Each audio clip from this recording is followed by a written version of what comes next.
Ok.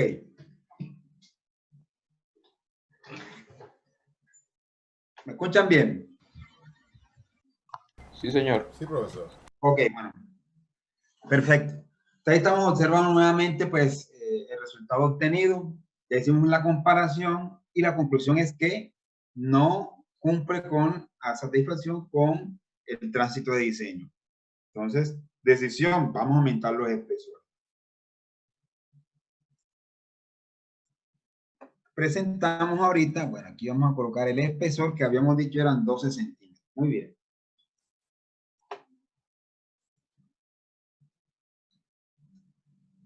Bueno, ¿qué tenemos aquí? Aquí lo único que hemos cambiado hasta el momento es el espesor, ahora son 12 centímetros. Pero además,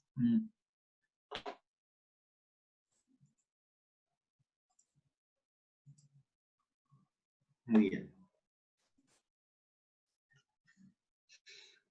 Lo demás permanece igual, pero adicionalmente hemos complementado el dibujito, el esquema, con unos elementos que son importantes de resaltar, y son los siguientes.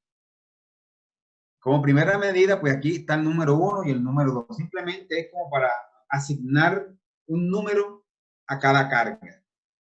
Simplemente. Entonces, la carga de la izquierda, esa llanta, esa área cargada, vamos a denominarla 1 y la que está más a la derecha, la 2, a las fines de poder utilizarla posteriormente dentro del programa como tal. ¿Listo? ¿Qué otro elemento es importante? Vamos a establecer un sistema coordenado para poder hacer los cálculos, análisis por un programa. Toca establecer un eje o un sistema de coordenadas.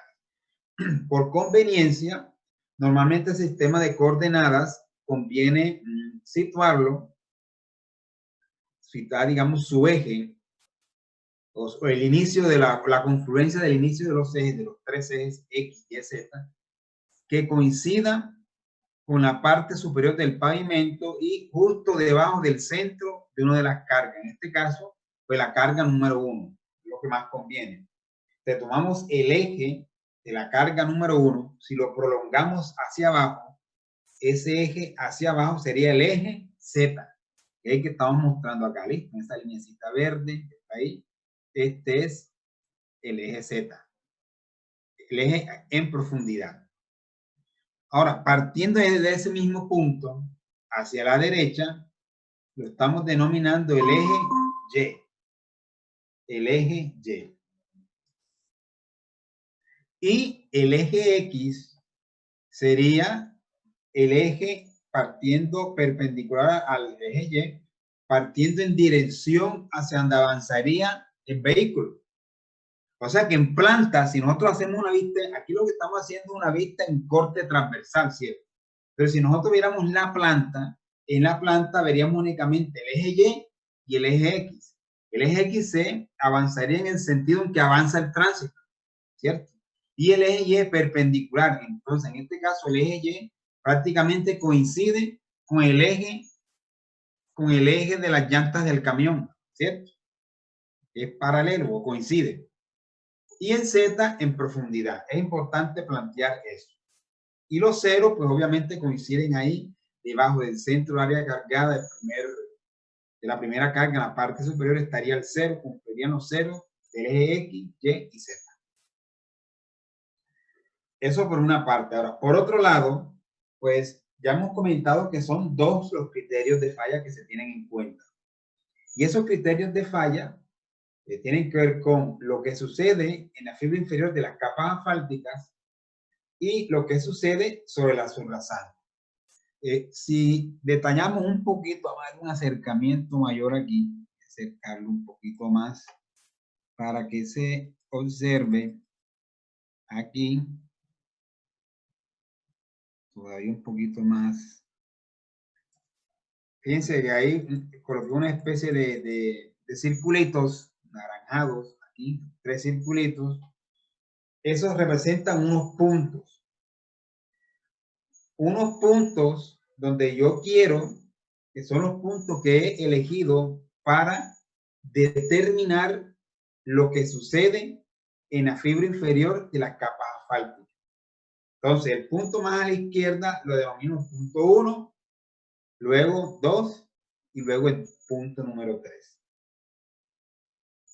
Fíjense, si nosotros tratamos de establecer cuáles serían las coordenadas del punto número 1,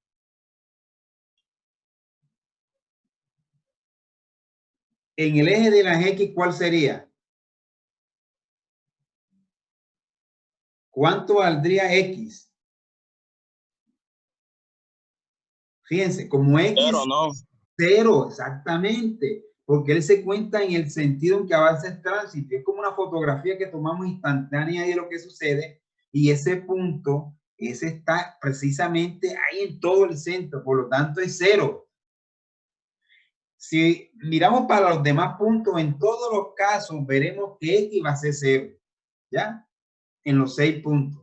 Porque es en el corte exactamente. Estamos haciendo un corte por donde va exactamente el eje, ¿cierto? Entonces, en X van a ser 0. Ahora, en Y, este punto 1 en particular en Y, ¿vale cuánto? Vale 0 también, porque está justo debajo del origen de Y. Pero si nos trasladamos a los otros puntos, ya el punto 2, resulta que el punto 2 yo lo estoy ubicando exactamente en el borde de la carga. Pero como la carga es de forma circular y tiene un radio de 10.8 centímetros, entonces, en este caso, la coordenada en Y del punto 2 sería ¿cuánto? 10.8 centímetros. Exacto. En X es 0, ¿sí o no? Y en cuanto al punto 3, este que está acá, estoy resaltando ahí, ese punto 3 vamos a ubicarlo en la mitad de las dos cargas. Va a ser 1.5A, ¿no? Exactamente, en 1.5A, perfecto. Porque estamos asumiendo que la separación centro a centro es 3 veces A. Y 1.5A, eso da 16. ¿Qué? Da 16.2. 16.2, exactamente. Entonces, en el eje de la Y, o sea, la coordenada en Y sería 16.2 y en X 0. Ahora yo les pregunto, ¿y cuál sería la componente en Z de esos 3 puntos? 12 centímetros de la carpeta. El espesor de la capa, ¿sí o no? Es 12.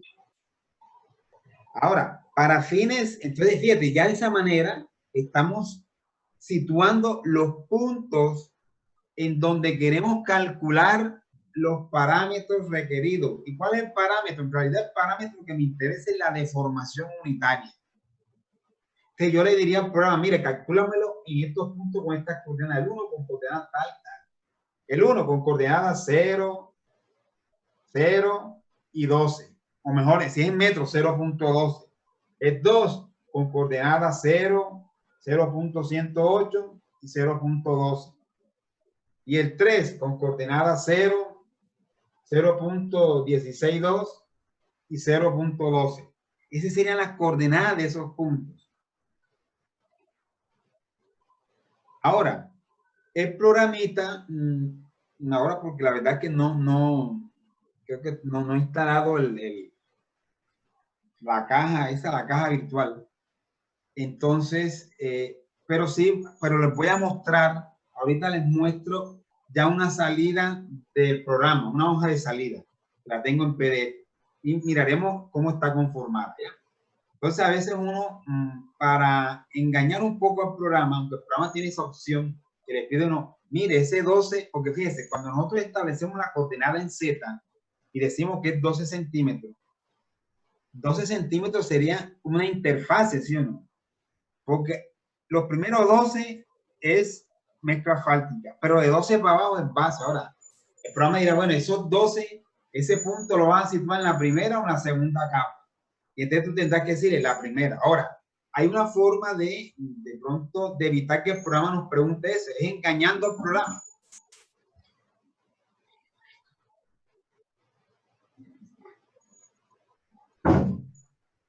¿Cómo engaño yo al programa? Yo le digo al programa, mire, para que el programa sepa que yo estoy hablando, que esos 3 punticos son coordenadas que están en la fibra inferior de las capas asfálticas, yo en vez de decirle que a 12 centímetros, yo le puedo decir, mire, está ubicado a 11.99 centímetros. Y listo, pero allá, ahí sí entiende que ese es un punto situado sobre la primera capa, indudablemente. Y para fines prácticos nuestros, la respuesta que nos da el programa, si le digo 11.99 o si le digo 12, pero es de la primera capa, es igualito, porque la aproximación, eso es 0.99, ¿sí? Es una manera de nosotros engañar el programa. De manera similar, si bajamos un poco, fíjense, vamos a bajar acá. Aquí hay también 3 punticos. Ya estos punticos normalmente uno los coloca en la misma proyección vertical de los 3 primeros. Es más, tú puedes analizar más de 3 puntos, 4 o hasta 5. Porque el programa Visar permite analizar hasta 10 puntos, 5 arriba y 5 abajo. Usualmente con 3 es suficiente. Ubicados normalmente en estas posiciones que estamos utilizando aquí. El centro, en el borde de la carga y en la mitad de las dos. Y acá estos 3 punticos tú los denominarías el punto 4, que sería este, el punto 5 y el punto 6.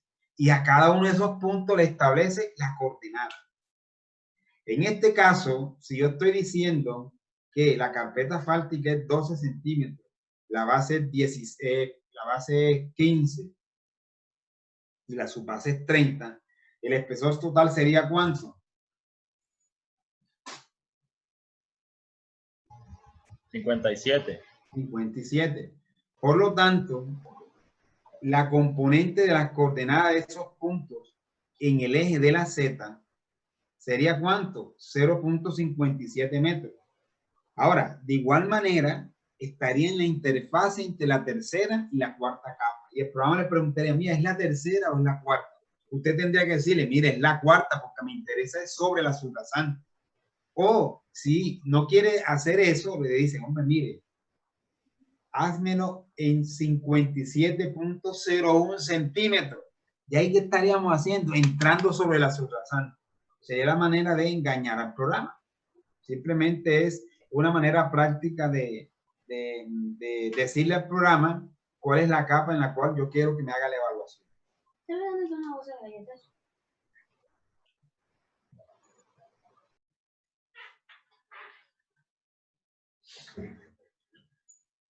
Entonces, esos son detallitos que quería comentarles. ¿Listo? Vamos a ver entonces ahora la hoja de cálculo. Vamos a mirar la hoja de cálculo que arroja el programa. Acá, perdón. Hoja de cálculo.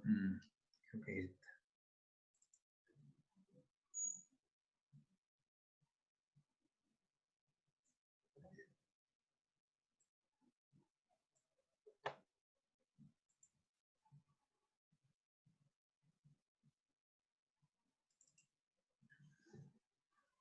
Fíjense, esta hoja de cálculo que reporta es el reporte del programa.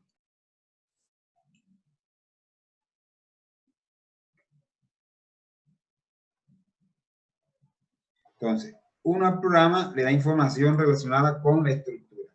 Él le pide información. ¿Qué información necesita? Uno tiene que decirle, bueno, ¿cuántas capas son? Fíjense una cosa, cuando uno hace un análisis ya de este tipo, ya un análisis de tipo racional, este pavimento tiene, ¿cuántas capas tiene el pavimento como tal? El pavimento como tal tiene 3 capas, ¿cierto? La capa número 1, capa asfáltica. La capa número 2, base granular. Y la capa número 3, la subbase granular. Pero al programa hay que decirle que son 4 capas porque hay que tener en cuenta la subrasante. ¿Ya? Entonces te dice, número de capas, 4. Estás incluyendo la subrasante. Entonces le dice, mire, los espesores de cada capa. Entonces, hemos dicho, la capa 1 son 12 centímetros, como es metro 0,12. La capa 2, 15 centímetros. La capa 3, 30 centímetros. Me pide los módulos de elasticidad, módulos dinámicos o resilientes, pero nos piden megapascales. Entonces lo que hacemos es que esos módulos que mostramos allá en el modelo, en kilogramos centímetros cuadrados, lo dividimos entre 10 y listo. Y entonces presentamos estos valorcitos. Yo cuando coloco 1800, él enseguida el programa me lo registra en notación científica. Entonces 1.8 por 10 a la 3, es decir, 1800 megapascales. 160 megapascales para la base, 80 megapascales para la subbase y 30 megapascales para la subrasante. Recuerden, esos 30 megapascales que era equivalente aproximadamente a 300 kilogramos centímetros. Ahí vamos bien.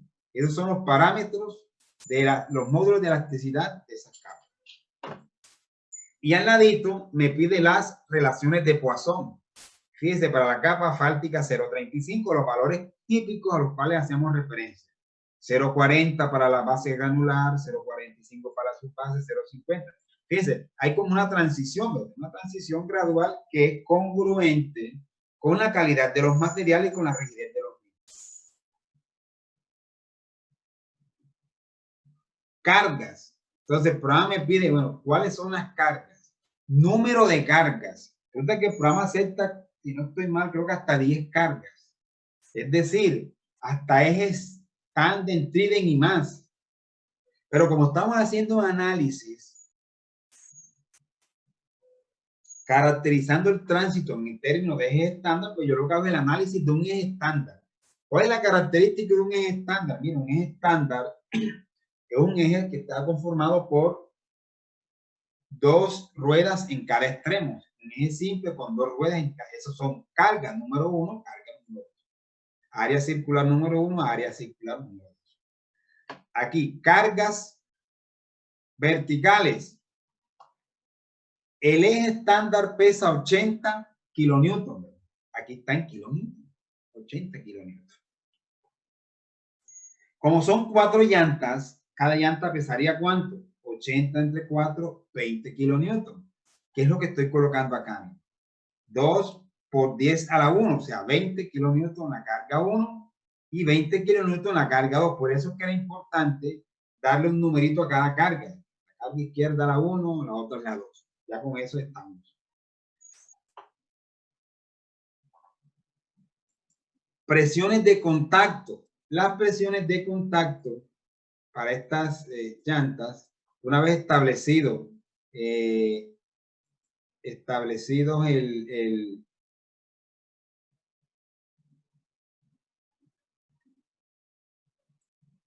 las cargas y los radios, me da aproximadamente 5.46 megapascales.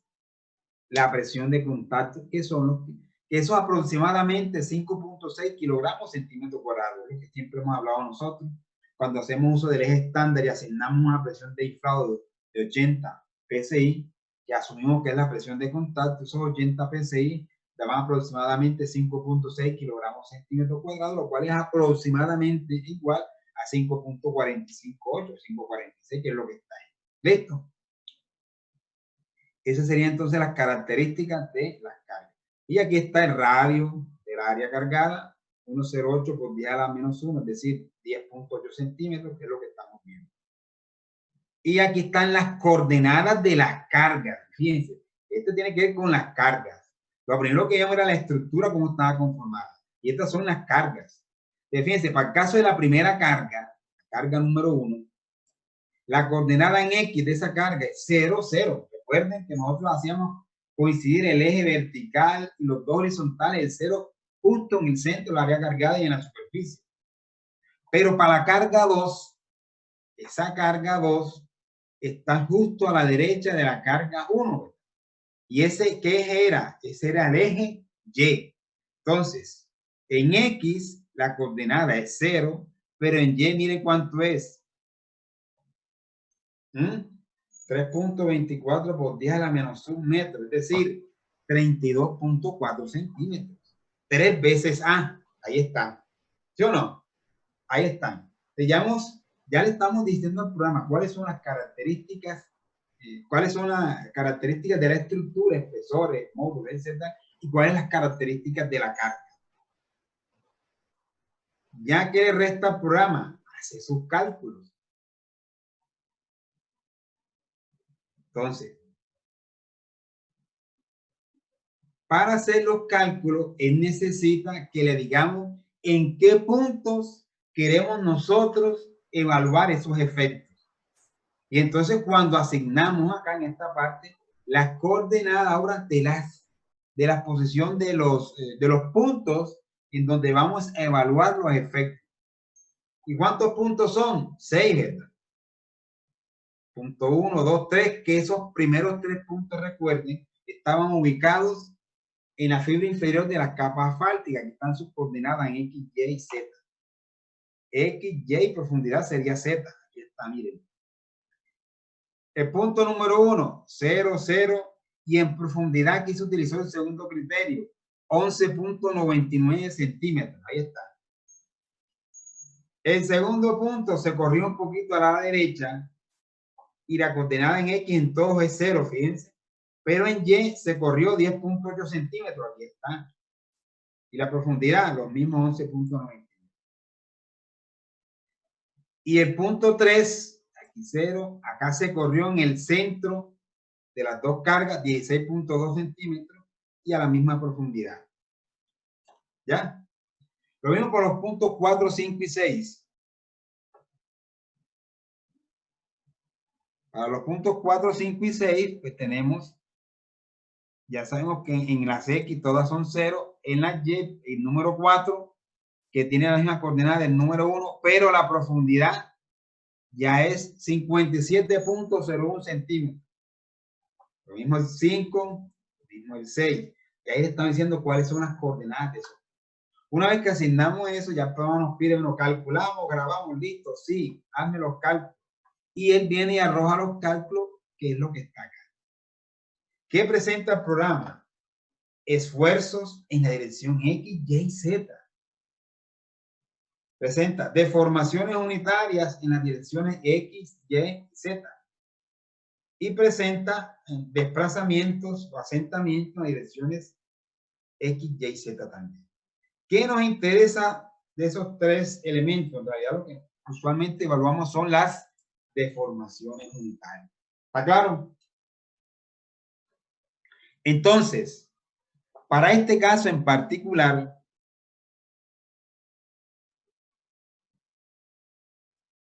fíjense una cosa, cuando yo evalúo esto que estoy yo, no sé si, no sé, desde aquí no se puede hacer esto, no lo deja, bueno. Fíjense, los 3 primeros puntos, 1, 2, 3, es sobre la primera capa, aquí está, primera capa, capa 1, capa 1, capa 1. Y la otra sobre la capa 4, o sea, fibra inferior de la capa asfáltica y sobre la subrasante. Los primeros 3 renglones o 3 filas hacen referencia a lo que sucede en la fibra inferior de la capa asfáltica. Pero ¿qué me interesa? A mí para esa capa la dirección ZZ no me interesa para nada. Esta dirección ZZ no me interesa. Porque a mí me interesa evaluar son las cargas horizontales. Las cargas horizontales. Sea en la dirección XX o en la dirección YY. Entonces, hablando de las deformaciones, yo lo que haría es evaluar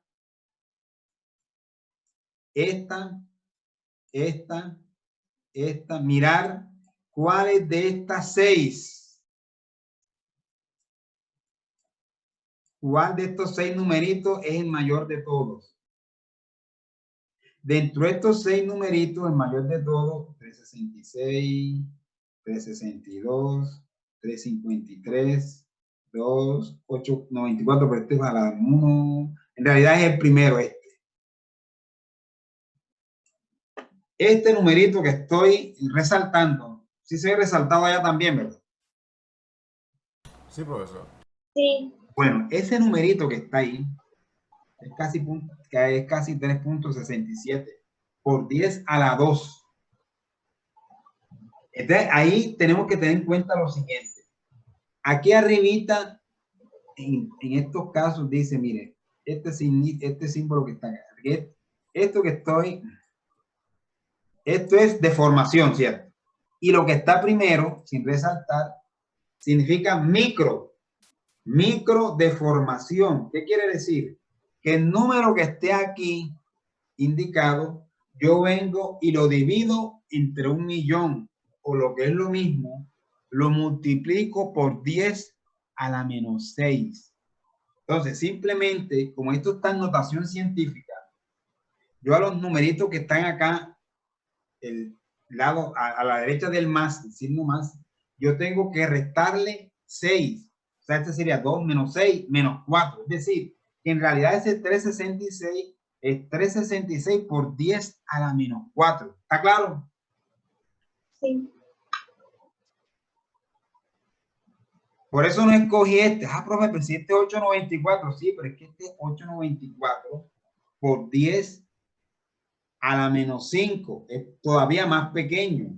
Y yo tengo que tomar ese el mayor de todo, que es el más crítico. Por lo tanto, el crítico sería 3.67 por 10 a la menos 4. Esa sería la deformación unitaria de tracción crítica en la fibra inferior de las capas asfálticas, y sería el numerito que ustedes escogerían de esta tabla. Ustedes anotarían deformación unitaria de tracción, el sino sub R igual 3.67 por 10 a la menos 4. Y ese es el valor que ustedes tendrían que utilizar en la ley de fatiga, que vayamos a utilizar para determinar el N admisible. ¿Listo? Pues tengan ese valorcito ahí, 3.67. Ahora, eso es lo que tiene que ver con el criterio de falla por fatiga, o lo que sucede en la fibra inferior de las capas asfálticas. Ahora, ¿qué pasa con la subrasante? Fíjense que la subrasante, aquí, esta hojita, los puntos 4, 5 y 6 eran los que estaban sobre la subrasante, que es la capa 4, que está diciendo que el programa que yo dije es la capa 4, perfecto. Esa es la subrasante. ¿Y qué me interesa de lo que sucede en la subrasante? No me interesa para nada, perdón, no me interesa para nada estos valores aquí, ¿Por qué no me interesa? Porque es XX, sería horizontal.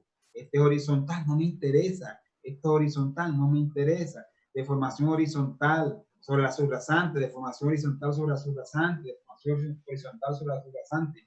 Como tampoco me interesó la deformación unitaria vertical en la capa asfáltica, ni esta, porque esta no es crítica en la capa asfáltica. Las críticas son las horizontales, estas y estas. En cambio, en la subrasante, ¿qué es lo crítico? Lo que sucede vertical, esto, esta y esta. Por lo tanto, para hacer el análisis, yo solo para mirar mejor lo que sucede en la subrasante o determinar la deformación unitaria crítica, yo me concentro únicamente en estos tres valores, este y este, el que sea mayor de los tres. Y en este caso, mayor de los tres, ¿cuál es?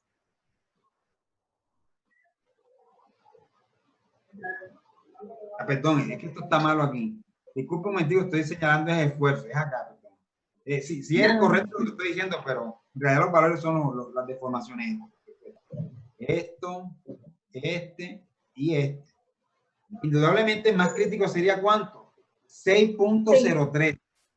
Fíjense que aquí hay unos valores negativos, en Z están negativos, y en X y Y positivo, porque en X y Y está tomando convención de que la tracción es positiva, y en ZZ de que la compresión es negativa. Es la convención que está utilizando el programa. Por eso es que aquí me lo está dando negativo, ¿ya? Entonces, de estos tres valores, el más crítico es este, el valor mayor, que es aproximadamente 6.03 por 10 a la menos 4. Y entonces sería el valor que yo tendría que anotar. ¿Ya? ¿Quedó claro? Entonces, de toda esta información que me arroja el programa, yo me concentraría en estos datos que acabamos de mirar. Y ya, yo hasta ahí miraría esos datos. Y ya de aquí en adelante, ahora sí, con estos dos datos, con estas dos deformaciones obtenidas de esa forma, ahora sí, vamos a mirar los cálculos para comparar con las leyes de fatiga, ver qué pasa. Los asigno o los reemplazo en las leyes de fatiga correspondientes, a ver qué pasa. Y entonces lo que vamos a hacer a continuación.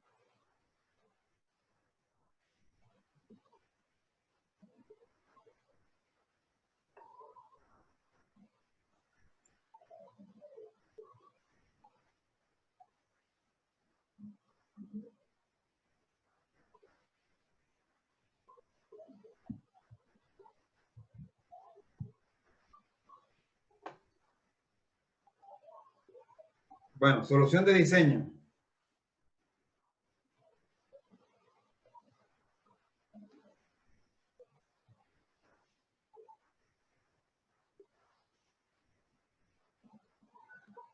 Bueno, aquí estamos viendo, ¿cierto?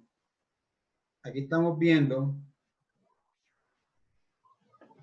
los valores que acabamos de analizar y tenemos entonces epsilon sub R 3.67 por 10 a la menos 4 y epsilon sub Z 6.03 por 10 a la menos 4.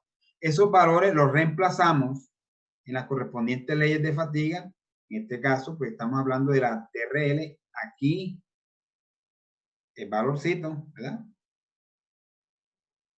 Y de ahí resulta 115.000 ejes estándar. En lo que tiene que ver con el número de repeticiones admisibles, esto sería un valor admisible, esto es admisible. Y para su rasante, aplicando el 603 por 10 a la menos 4 en la ley de fatiga, resulta 322.000 estándar, eso es admisible. Entonces, como me están diciendo que el de diseño es 100.000, pues estaría sobrado por su rasante y en la capa asfáltica está por ahí 115.000. Podríamos decir que muy próximo, poco por encima, y en ese momento nosotros podríamos decir que ese sería el diseño óptimo, ¿cierto? Ojo, teniendo en consideración que hemos tomado como referente las leyes de fatiga del TRL. Esa sería la forma como manejamos este tipo de diseño por métodos racionales, las comparaciones que hacemos y los ajustes que podemos ir haciendo a medida que vamos avanzando. La idea entonces es que estos valores admisibles sean superiores, muy cercanos, algunos de ellos, lo más cercano, pero superiores al de diseño, para poder decir que el diseño estaría cumpliendo con nuestro objetivo. Ahora, este valor, estos 100.000 repeticiones y esta estructura que tenemos, a mi modo de ver, la veo como, estamos hablando de 12 centímetros de capa asfáltica para 100.000 repeticiones. Yo a primera vista me parecería un poquito exagerado, teniendo en cuenta ya la experiencia que uno tiene en esto. Y eso lo que podría estarme diciendo es que tal vez esa ley de fatiga del TRL sería algo conservador de pronto con las condiciones que usualmente manejamos. Valdría la pena entonces hacer analizar este mismo ejemplo, hacer el mismo chequeo, pero no con las leyes de fatiga del TRL, sino con las del Instituto del Asfalto. Entonces, como ya en este documento se las he colocado, simplemente que ustedes la apliquen y hagan la verificación del caso. Entonces, yo voy a montar esta información adicional a la plataforma de la universidad para que ustedes tengan, digamos, ese documento y puedan, teniendo en cuenta ya estas deformaciones, es más, le voy a anexar esta también, la de PDF, las salidas del programa Visual de PDF para que la tengan y puedan de ahí tomar los valores correspondientes. No sé si tienen alguna inquietud, alguna duda al respecto, ya el tiempo está prácticamente Faltan 4 minutos todavía. ¿Dudas?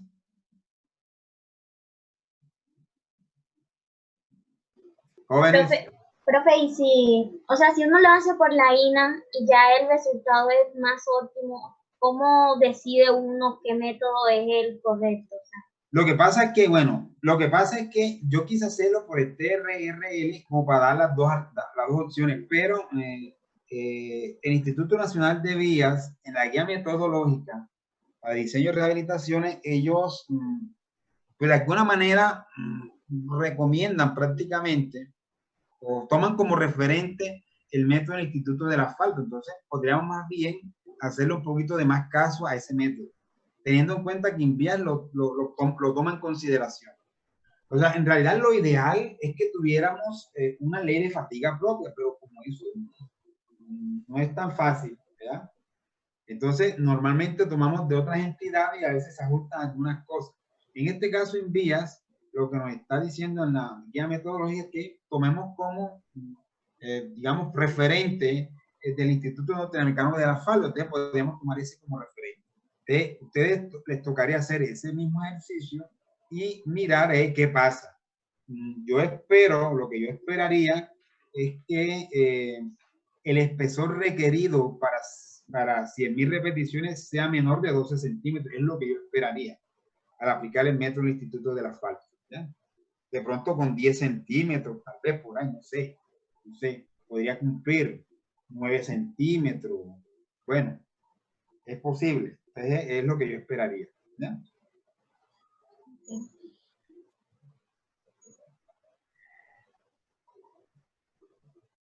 Bueno, jóvenes, les comento que de acuerdo con las últimas directrices que sacó el académico, de acuerdo con la información que nos llegó hoy, nosotros vamos a seguir con esta temática, de esta misma forma, con esta metodología, dando clases virtuales. Estamos mínimo hasta el 31 de mayo, pues ya eso debe ser de conocimiento de ustedes también.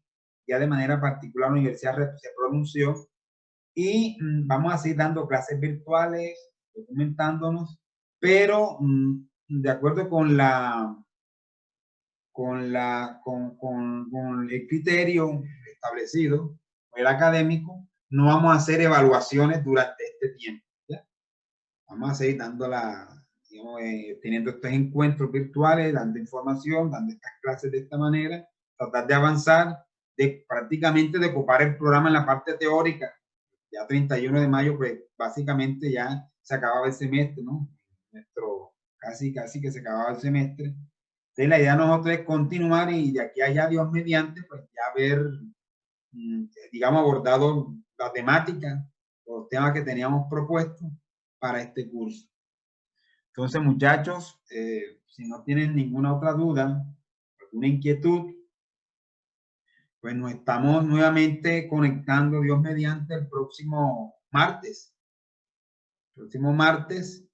Para continuar con el avance del curso. Ya, pues los temas de exposiciones es complicado, ya yo no sé de qué manera, yo lo veo como algo, ahí miraremos de qué se puede hacer, pero mientras tanto, pues vamos a seguir en esta misma tónica y dejando los ejercicios, ejemplos que ustedes vayan desarrollando. Entonces yo voy a terminar de montar ya en el día de mañana la información a la complementaria en la plataforma. Jóvenes, nos estamos viendo, cuídense entonces, que pasen muy bien y muchas gracias por la atención. Bueno, profe, chao.